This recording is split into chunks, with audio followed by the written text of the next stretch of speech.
Banyak tuduhan berlega di media sosial, termasuk daripada individu-individu yang mungkin tidak pun membaca keseluruhan teks perjanjian, tetapi bercakap seolah-olah mereka berada di meja perundingan. Biar saya jawab satu persatu dengan fakta. Pertama, pembelian berjumlah 1 trilion ringgit dari Amerika Syarikat. Senarai perolehan di bawah perjanjian ini bukan perkara baru.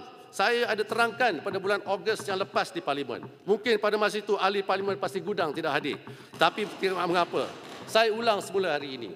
Ingin saya tegaskan bahawa komitmen pertimbangan komersial di bawah Seksyen 6 perjanjian ini tiada kena-mengena dengan perbelanjaan kerajaan.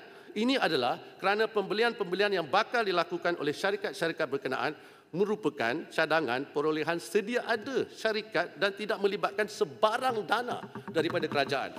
Apa yang kita buat? Kita tanya pada syarikat MNC dan juga JLC di negara ini, apakah perancangan pembelian mereka dari Amerika Syarikat? Dan kita senaraikan semua pemberian tersebut. Syarikatnya kita, kalau tidak ada tarif pun, ya memang mereka akan beli juga kerana ini adalah perolehan yang telah dirancang.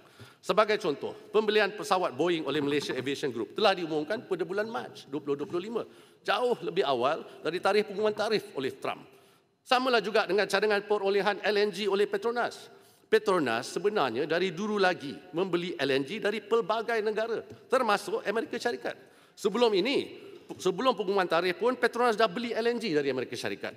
Tapi sebab kita tak kerja di Petronas, bila dengar pengumuman saja, terus melompat, sedangkan perkara ini bukan baru. Perolehan ini merupakan sebahagian daripada strategi komersial bagi memastikan kestabilan bekalan serta memenuhi komitmen kontrak domestik dan antarabangsa.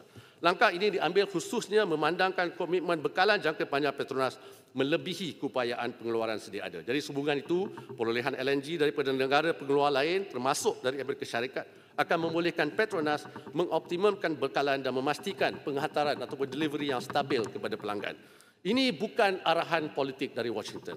Ini keputusan komersial Petronas untuk memastikan bekalan stabil, kontrak ditunaikan dan negara tidak berdepan krisis tenaga.